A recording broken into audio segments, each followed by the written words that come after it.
पोहोर पूर्व जाँदा जान्छु नभनिकन गयौ, धेरै दुखेर भने बरु जान्छु भनेर गएकी भए बेस हुन्थ्यो। अहिले पश्चिम जाँदा जान्छु है भनेर गयौ, सीमान्त दुखेर भने बरु जान्छु नभनी गएकी भए बेस हुन्थ्यो। एउटा कविता मैले तपाईँलाई सुनाउँछु। अर्को कविता सुनाउँछु, सिसा शीत र प्रिया। झ्यालको सिसामा परेको शीतमाथि औँलाले कोरेँ र बनाएँ एउटा सुन्दर आकृति र रोमाञ्चित हुँदै बोलाएँ, मेनका। तर एकैछिनमा झस्किँदै भने, सिसा र शीतमा समाहित हुँदा सुन्दर देखिने तिमी कहिल्यै सिसा नहुनु, कहिल्यै शीत नहुनु। नरोवा कुञ्जरोवा चाहिँ सुनेन, अश्वत्थामा हतो हत मात्रै सुन्यो भने जस्तो।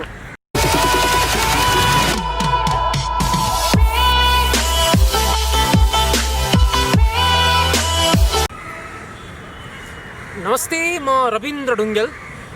गोर्खा आवाज अनलाइन टेलिभिजनको प्रस्तुति विशेष बहसमा हार्दिक स्वागत गर्न चाहन्छु। आदरणीय दर्शकहरू, यो विशेष श्रृङ्खलामा आजको बसाइमा हामीसँग समालोचक आदरणीय महेश पौड्याल हुनुहुन्छ, जो चाहिँ लामो समयदेखि नेपाली साहित्यको जगेर्ना गरेर बसिरहनु भएको छ। साथसाथै चाहिँ उहाँहरू युवा पिँढीलाई चाहिँ साहित्यमा लाग्नको लागि प्रोत्साहन गर्नुहुन्छ र विशेष त उहाँले युवालाई साथमा लिएर हिँड्नुपर्छ र अबको साहित्यको हाँगो समात्ने युवालाई नै हो भन्ने उहाँको तर्क छ। आजको यो बहसलाई हामी अत्यन्तै छोटिलो र अत्यन्तै चाहिँ सान्दर्भिक बनाउने प्रयत्न गर्नेछौँ। आज हामी विशेष त उहाँको समालोचना, उहाँ एउटा कवि पनि हुनुहुन्छ र कवि उहाँको फेरि छोटा कविताको नेपालमा सम्भवतः उहाँले नै सुरुवात गर्नुभएको होला, छोटा कविताको जुन प्रचलन लगायतका धेरै विषयमा हामी आज सर्व गर्नेछौँ। साथसाथै उहाँले चाहिँ हाम्रा साहित्यलाई अन्तर्राष्ट्रियकरण गर्नुपर्छ भनेर चाहिँ गोर्खा टाइम्स एउटा अनलाइनमा पनि उहाँ आबद्ध हुनुहुन्छ भनौँ। लगायत विषयमा आजको बहसलाई हामी केन्द्रित गर्नेछौँ। सर्वप्रथम आजका हाम्रो विशेष अतिथिलाई कार्यक्रममा स्वागत गर्न चाहन्छु। नमस्कार र रविन्द्र भाइमा पनि मेरो अभिवादन र आदरणीय श्रोता दर्शक सबैमा म अभिवादन टक्राउँछु। यहाँ कवि पनि हुनुहुन्छ अनि साहित्यकार पनि हुनुहुन्छ, साथसाथै चाहिँ यहाँ विभिन्न विधामा कलम चलाइरहनुहुन्छ। साथसाथै उहाँ यहाँ प्रोफेसर पनि हुनुहुन्छ, अङ्ग्रेजी कृतिपुर त्रिभुवन विश्वविद्यालयको अङ्ग्रेजी डिपार्ट पनि हेरिरहनु भएको छ। साथसाथै यहाँ समालोचक पनि हुनुहुन्छ। कस्तो छ सर यो विविधतामा चाहिँ एउटा डाइभर्सिटी छ नि यहाँको, मतलब धेरै क्षेत्रलाई अगाडि ल्याउनु भएको छ। कसरी यसलाई चाहिँ कसरी समय दिनुहुन्छ र साथसाथै चाहिँ यसको सम्मिलन कसरी चाहिँ एकअर्कामा चाहिँ पारस्परिक सम्बन्ध राख्छ? पहिलो कुरा त म साहित्यको विद्यार्थी भएपछि एउटा विद्यार्थीका नाताले कविता पढ्ने अथवा अलिअलि कविता कर्म गर्ने, समालोचना पढ्ने, थोरै समालोचना कर्म गर्ने, आख्यान पढ्ने र थोरै आख्यान कर्म गर्ने, यी तमाम कुराहरू जोडिएर आउँछन्। त्यसले गर्दा म आफूलाई मेरो परिचय भनेको म एउटा साहित्यको विद्यार्थी भनेर परिचित गराउन चाहन्छु। महेश पौड्यालले एउटा निश्चित विधा समात्न नसकेको भनेर कतिपयले हल्ला गर्छन्। हल्ला होइन, त सत्य पनि हो, किनकि म कवितामा पनि गएँ, कथामा पनि गएँ, नाटक पनि लेखेँ, नाटक खेलेँ पनि, गीतमा पनि गएँ, समालोचना पनि गरिरहेको छु, अनुवाद पनि गरिरहेको छु, अलिअलि पत्रकारिता पनि गरिरहेको छु, प्राध्यापन पनि छँदैछ भने मेरो जीवनमा एउटा निश्चित आकार नदेखिनु स्वाभाविक पनि हो। त्यसले गर्दा यो चाहिँ एउटा निश्चित आकार नहुँदाखेरि लय ननिस्केको हो अहिलेसम्म। तर मतलब लय निस्केर म मेरो जीवनमा सन्तुष्ट छु, मैले गरेका कामहरूबाट म खुसी छु भने लय कसका लागि निकाल्ने भन्ने कुरा हो। लय मेरो आफ्नै लागि सोध्नुहुन्छ भने मलाई कुनै दुविधा पनि छैन, कठिनाइ पनि छैन र त दुःख पनि छैन, पहिलो कुरा। दोस्रो कुरा, हामीले आफ्नै जीवनचर्यालाई हेऱ्यौँ भने जस्तो तपाईँ रविन्द्रजी, तपाईँ पत्रकार हुनुहुन्छ होइन, तर 24 घन्टाको समयमा तपाईँ कति घन्टा पत्रकार भइरहन सक्नुहुन्छ? तपाईँ एकछिन पत्रकार हुनुहुन्छ, फेरि एकछिन छोरो हुनुहुन्छ, एकछिन भाइ हुनुहुन्छ, एकछिन विद्यार्थी हुनुहुन्छ, एकछिन गीत पनि गुनगुनाउनुहुन्छ, गाउनुहुन्छ। एउटा कुरो अनि त्यो विविधता हामी सबैको जीवनको लयमा छ। र मेरो हकमा मलाई के लाग्छ भने कहिलेकाहीँ यस्ता भावहरू आउँछन् जो गीतै बन्छन्, मैले निबन्ध बनाएर बन्दैन, मैले त्यहाँ गीत लेख्छु। कतिपय भाव यस्तो आउँछ, त कविता बना भन्छ, मैले त्यसलाई कथा बनाएँ भने कथा भन्दैन, कविता बन्छ भने म कथा बनाउँछु। भनेको यहाँको विचारमा चाहिँ भाव अनियन्त्रित हुन्, अनियन्त्रित भन्दा पनि भावले एउटा निश्चित आकार खोज्छ भाव आउँछ र त्यसले एउटा आकार खोज्छ र कविताको भाव आएकोलाई तपाईँले म त कथाकार पो हुँ भनेर कथाको आकारमा लानुभयो भने त्यो दुर्घटित हुन्छ एउटा साहित्यकारले भावलाई समयानुकूल बनाउन सक्छ मतलब अहिले चाहिँ महेश पौड्यालको दिमागमा गीतको रचना गर्न सक्ने खुबी हुनसक्छ मैले त्यही नै तर्क गरिरहेको छु तपाईँले हामीभन्दा अगाडि आउनुभएका अग्रजहरूको अलिकति दिनचर्या हेऱ्यौँ जस्तो महाकवि लक्ष्मीप्रसाद देवकोटालाई हेऱ्यौँ भने उहाँ पनि एउटा विधामा सीमित हुनु भएन यसको अर्थ चाहिँ उहाँको जीवनमा लय भङ्ग भयो होइन अथवा उहाँ सम्प्रेष्य हुनु भएन भन्ने कुरा त होइन नि उहाँले कविता पनि लेख्नुभयो अब्बल लेख्नुभयो उहाँले कथा पनि लेख्नुभयो लक्ष्मी कथा सङ्ग्रह निस्केकै छ उहाँले उपन्यास पनि लेख्नुभयो चम्पा उहाँले महाकाव्य पनि लेख्नुभयो उहाँले अङ्ग्रेजी पनि लेख्नुभयो नेपाली त्यो विविधता चाहिँ लक्ष्मीप्रसाद देवकोटाको जीवनमा पनि देखिन्छ त तपाईँ रवीन्द्रनाथ ट्यागोर जो एसियाको पहिलो नोबेल पुरस्कार विजेता कविगुरु भन्छौँ हामीले त होइन कविगुरुलाई हेऱ्यौँ भने कविगुरुले के चाहिँ लेख्नु भएन क्या अब नाटक पनि लेख्नुभयो बाल साहित्य पनि लेख्नुभयो गीतमा त रवीन्द्र सङ्गीत भन्ने एउटा छुट्टै विधा नै स्थापित भयो भनेपछि यो विविधता चाहिँ हरेक लेखकहरूमा हुन्छ यो लेखकहरूमा हुन्छ अब कसैले चाहिँ म निबन्धमा मात्रै चाहिँ सीमित भएर जान्छु भनेर चाहिँ त्यो खालको एउटा चयन गर्नुभयो त्यो चयनको स्वतन्त्रता हो म त्यसको आलोचना गर्दिनँ तर मेरो हकमा मलाई एउटा विधामा सीमित भएर बस्न सम्भव भएन यो मेरो कमजोरी पनि होला र यो मेरो स्वभाव पनि होला म चाहिँ छरिएँ अब चाहिँ यहाँको जीवन र जिन्दगीका कुरा गरौँ हजुर यहाँ गीतकार पनि हुनुहुन्छ यहाँका गीतहरू रेकर्ड पनि भएको सायद उहाँ यहाँ गुनगुनाउनु पनि हुन्छ मन लाग्छ मलाई सायद कवि पनि हुनुहुन्छ समालोचक पनि हुनुहुन्छ समालोचना भनेको आलोचना भन्ने गर्छन् कतिपयले नितान्त आलोचना त्यो चाहिँ उही नरोवा कुञ्जरोवा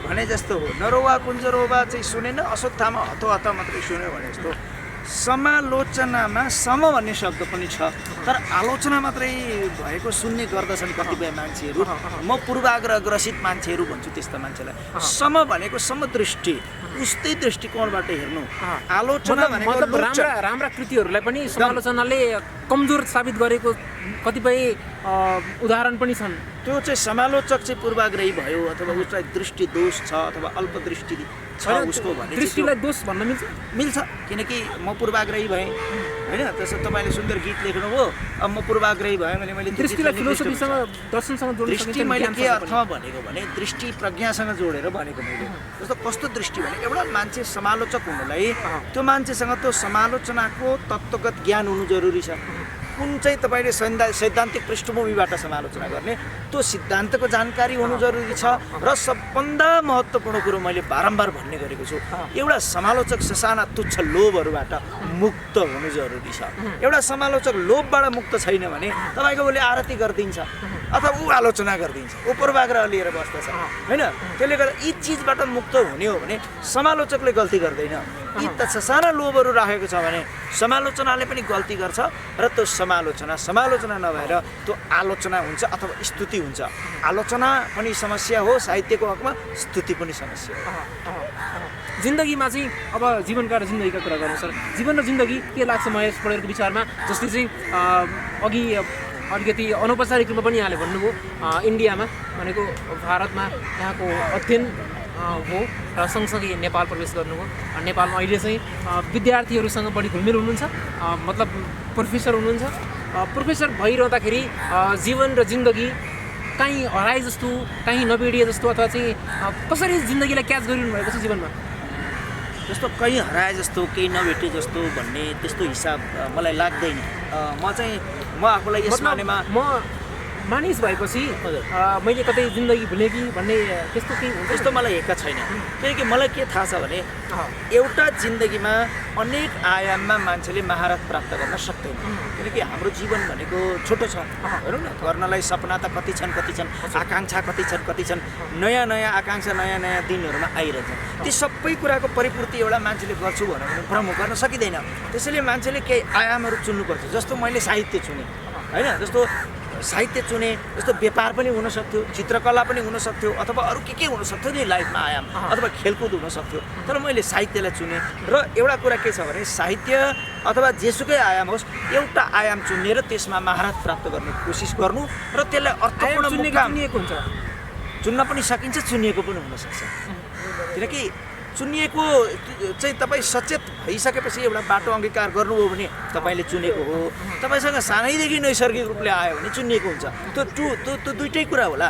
तर चाहिँ के भने जीवनलाई अर्थपूर्ण कसरी बनाउने भन्ने चाहिँ क्वेसन हो। तर जीवन के हो भन्नुभयो भने यसको परिभाषा एक नहोला। कसैले बाँच्नु, सास फेर्नु, अनि त्यहाँबाट एउटा मुकाममा पुग्नु र चाहिँ स्वर्ग आरोहण गर्नु जीवन हो भने, कसैले जीवन बाँचिसकेपछि केही स्मृति छोडेर जानु, होइन, आउने सन्ततिहरूको लागि केही स्मारक बनाएर जानु, होइन, जिन्दगी दिएर जानुलाई जिन्दगी भन्दा अब म पनि त्यही मानेमा चाहिँ यस्तो केही अर्थपूर्ण काम गरेर जानु चाहिँ सार्थक जीवन हो भन्ने। आजको दिनमा कवि महेश पौडेल बढी विशेष त यहाँका कविताहरू बहुतै सुनिने गर्छन् अथवा चाहिँ यहाँले पनि गुनगुनाउनुहुन्छ र चाहिँ यहाँका अरूले पनि अनुयायीहरू मतलब भन्छु म यहाँका कविता मन पराउनेहरू म पनि उहाँका कविताहरूलाई प्रेम गर्छु, नितान्त मतलब मनदेखि प्रेम गर्छु। धन्यवाद। अब यहाँलाई कविता सुनाउन लगाइएन भनेदेखि अलिकति खल्लो हुन्छ, किनकि कवि महेश पौडेल पनि त हो नि। कवि महेश पौडेलको कविता सुनाउँ। म एउटा कुरा स्पष्टीकरण गरौँ हाम्रो आदरणीय श्रोताहरूलाई कि यो छोटा कविताको आयाममा अघि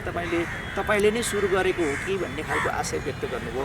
त्यो कुरा होइन। जस्तो नेपालमा स्थापित कवि अग्रजहरू जस्तो तुलसी पुनर्जागरण गरेको भन्नु मिल्छ यहाँलाई। तुलसी थापाहरू हुनुहुन्थ्यो। पुनर्जागरण भन्नु मिल्छ। उहाँहरूले चाहिँ धेरै अगाडिदेखि छोटा कविता लेख्दै आउनुभयो र करिब प्रत्येक कविहरूले छोटा कविता कुनै न कुनै मोडमा लेख्नु भएको छ। तर के भने मतलब पुरै यसैमा मात्रै लागिरहने, यस्तै सङ्ग्रह निकाल्ने, यस्तै सङ्ग्रह सम्पादन गर्ने युवाहरूको पनि र यस्तै साना आकारमा निकाल्नेमा मैले अलि बढी ध्यान दिएको हो। त्यो कुरासम्म चाहिँ पुनर्जागरण महेश पौडेलले गरेको हो। यो चाहिँ यहाँहरूले मूल्याङ्कन गर्ने कुरा हो। मैले आफै भन्न चाहिँ त्यो मिल्दैन। त्यसले गर्दाखेरि अब यहाँहरूले मूल्याङ्कन गरिदिनु होला, होइन। यो अर्थपूर्ण छ भने यसलाई अगाडि बढाउँदै लैजाउँ, अथवा यो अर्थपूर्ण छैन भने यो स्थगन गर्न पनि सकिने कुरा हो।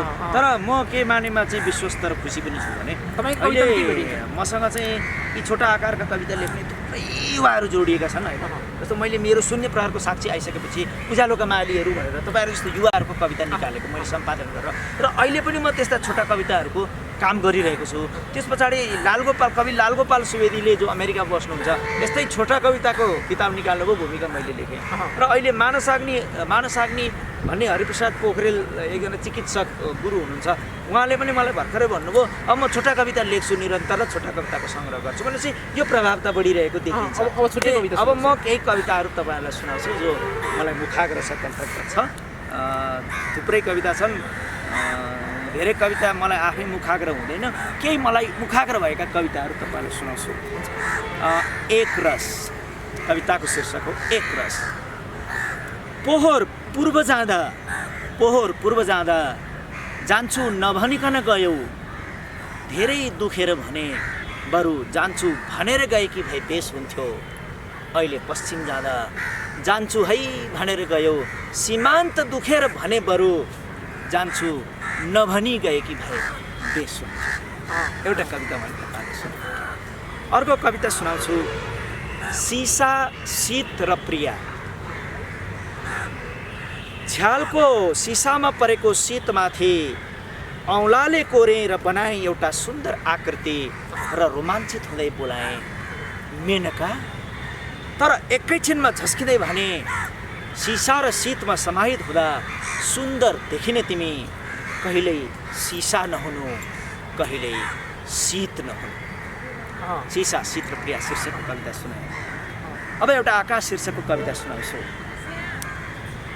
धरतीमा उठेको सम्पूर्ण धुवाँ आकाशतिरै त गयो, धरतीमा उठेको सम्पूर्ण धुवाँ आकाशतिरै त गयो, तर आकाश कहिल्यै धुवाँको देश कहलिएन, तर आकाश कहिल्यै धुवाँको देश कहलिएन, ऊ त सधैँ जुन ताराकै देश कहलियो।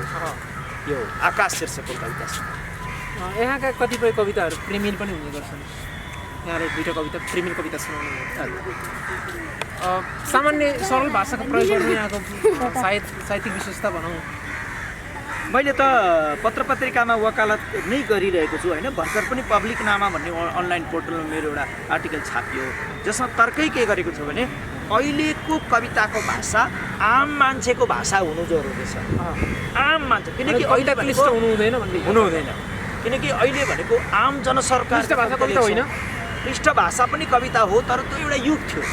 होइन। जुन बेला कविता चाहिँ दरबारमा सीमित हुन्थ्यो, प्रतिष्ठानहरूमा सीमित हुन्थ्यो, विश्वविद्यालयमा सीमित हुन्थ्यो अथवा कक्षा कोठामा सीमित हुन्थ्यो भने आज चोक चोकमा कविता, आज घर घरमा कविता, आज थिएटरमा कविता, कि आज होइन कविताको व्याप्ति बढेको छ।